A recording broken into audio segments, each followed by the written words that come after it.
नमस्कार। मिथुन राशि के महानुभावों के लिए एक अति विशेष चर्चा लेकर उपस्थित हुए हैं। 29 मार्च शनिदेव राशि परिवर्तित किए। 14 मई देवगुरु बृहस्पति वृषभ से निकलकर मिथुन राशि स्थान की ओर आए। राहु एवं केतु की भी स्थितियां परिवर्तनशीलता को यहाँ अग्रगामी करके आगे बढ़ने वाली रही। ये 18 मई की तारीख रही, जहां मीन से निकलकर राहु नवम में आए, साथ ही साथ कन्या से निकलकर केतु सिंह राशि स्थान के साथ में प्रवेश किए। अब जब यहाँ पर शनिदेव भाग्य भाव से निकलकर दशम भावस्थ आ चुके हों तो व्यक्ति की जर्नीज बढ़ती है। कामकाज को लेकर उसकी जो ट्रैवलिंग है वो एक्सटेंसिव होती चली जाती है। सबसे महत्वपूर्ण तो जो परिभाषा है वो ये निकल कर आती है।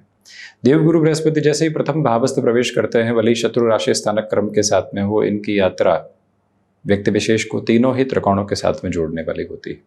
हम बारंबार तीनों त्रिकोणों की चर्चा करते हैं। इसका महत्व और इसका अर्थ है क्या? ये व्यक्तित्व का आधार है। यहां से आप निवेश, संतान सुख, संतान से सुख की स्थितियों को, साथ ही साथ शिक्षा संबंधी क्रम को देखते हैं।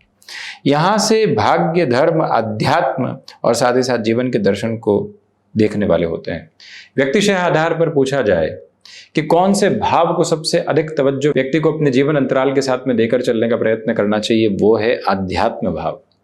जहां से व्यक्ति अपने स्पिरिचुअल गेन को देखता है, जहां से वो मटेरियलिस्टिक लग्जरी को हटाकर अलग पोजीशंस के साथ में खुद को डिफाइन करने वाला होता है, वो है ये नवम भावस्थ आधार, जो जीवन की जागृति का एक अद्भुत क्रम है।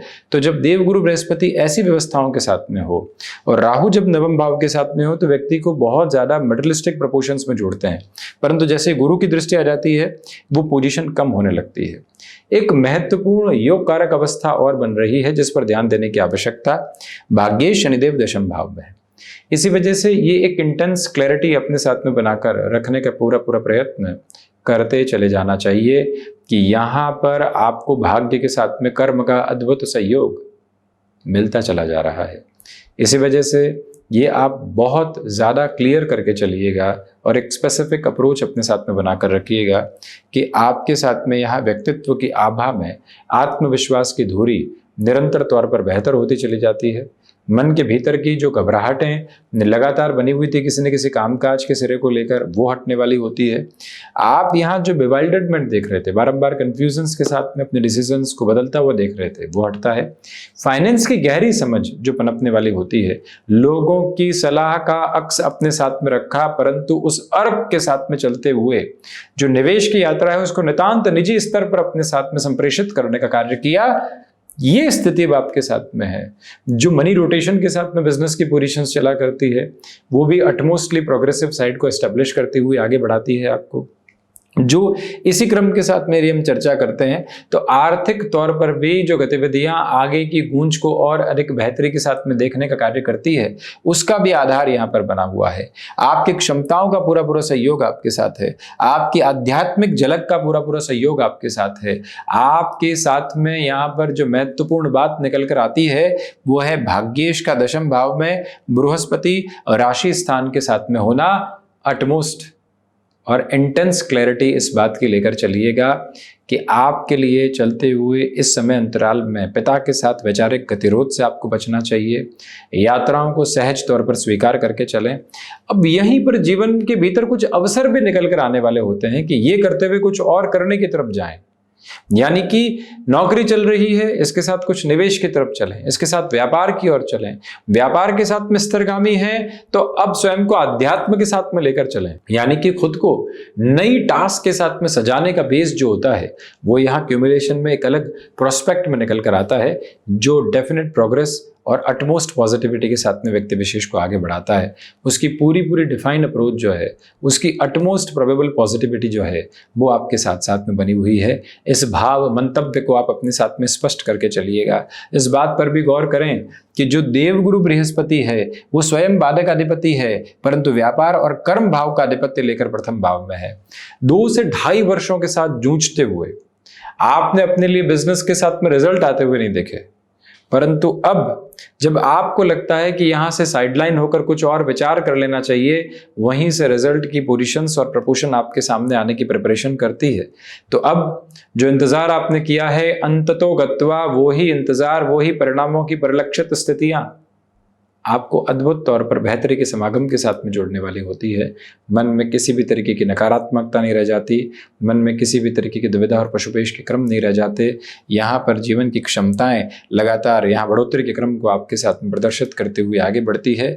गृहस्थ पक्ष के साथ में जो आप एक समागम देखना चाहते हैं, जो स्थिरगामिता देखना चाहते हैं, बढ़ोतरी के आधार क्रम देखना चाहते हैं, उसका पूरा पूरा जो अर्थवादी क्रम है, बेहतरी का अपेक्षित स्तर है, वो यहाँ प्रतिबिंबित होता चला जाता है। ये भी स्पष्टता रखें कि जब राहु नवम भावस्थ हो तो व्यक्ति के साथ में उसके अनुभव इतने काम नहीं करते। आपने जिस कामकाज को अनुभव की तराजू में तोल कर ही आगे बढ़ाया है, वहाँ पर कहीं न कहीं दुविधाओं के घेरे समक्ष निकल कर आने की तैयारी करते हैं, उससे संभलिएगा। हायर एजुकेशन के साथ मेरी टेक्निकल फील्ड है तो डिसीजन बेहतर कहा जाएगा, इस समय ले सकते हैं। मैनेजमेंट की अप्रोच के साथ में, फाइनेंशियल इंस्टीट्यूशन के साथ में एजुकेशन चल रही है, या कोई ऐसा क्षेत्र विशेष जिसमें रचनात्मकता का प्रभावी क्रम आपके साथ में चलने वाला होता है, वहाँ धीमेपन की स्थितियाँ मौजूद है, उस बात को संभालें। राहु पुनः 5वीं दृष्टि से और गुरु पुनः 9वीं दृष्टि से राहु को देख रहे हैं। ये कॉम्बिनेशन भी यहाँ पर फंक्शनल होता चला जाता है, इसलिए गौर कीजिएगा कि बहुत ज़्यादा सोचे नहीं, किसी निर्णय के साथ में विचार कर लिया, उस विचार के बाद में आगे बढ़ना आवश्यक है, और अधिक सोचते रहे तो गफलतों को जन्म देते रहे, कहीं पर भी पहुंचने वाले नहीं हुए। इस एक भाव को जितना गहराई से अवलोकित करके चलेंगे उतना बेटरमेंट है। अब आप देखिएगा कि यहाँ 2 से 3 अवसर आपके साथ में प्रतिध्वनित हो सकते हैं कामकाज के। तो किसी भी पार्टनरशिप से हटकर इंडिविजुअल बेसिस पर जिस वर्क को आप कंसर्न्स के साथ में आगे बढ़ा सकते हैं, पॉजिटिव प्रोस्पेक्ट के साथ में आप फ्रेम कर सकते हैं, उसी एग्जीक्यूशन के बेस को अपने साथ स्टेबलाइज करके चलने की कोशिश कीजिएगा। यह विनम्र निवेदन आपसे करना चाहेंगे। ये गौर कीजिएगा कि राहु यहाँ शुक्र राशि स्थान को देख रहे हैं, बृहस्पति पुनः शुक्र राशि स्थान को देख रहे हैं, केतु 3-11, तो शनिदेव 6-8 का संबंध अपने उच्च राशि स्थान के साथ बना रहे हैं।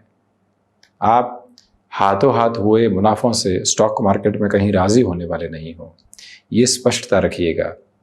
आप निवेश के साथ में लंबी अवधि की व्यवस्थाओं को रखकर चलिएगा। आप ये गौर कीजिएगा कि संतान पक्ष को कोई बहुत बड़ी पूंजी नहीं सौंपी जाए जहां वो निवेश की तरफ जा रहे हों, जहां पर वो बिजनेस में बहुत ज़्यादा एड ऑन करने की तरफ जा रहे हों। उनके अनुभव और जोश को जब तक आप पूरे तरीके से एक सिमेट्री में आता हुआ नहीं देखें, तब तक किसी भी ऐसे स्टेप से आपको बचकर चलने का पूरा प्रयत्न करते चले जाना चाहिए। ये एक स्पेसिफिक क्लैरिटी अपने साथ ज़रूर इन्फ्यूज़ करके रखने की कोशिश करें। केतु की स्थितियां इस गणना में सबसे अधिक सार्थक कही जा सकती है, क्योंकि पराक्रम भावस्थ केतु व्यक्ति के पुरुषार्थ के साथ में उसको एक शीर्षस्थ उदय देने वाले होते हैं।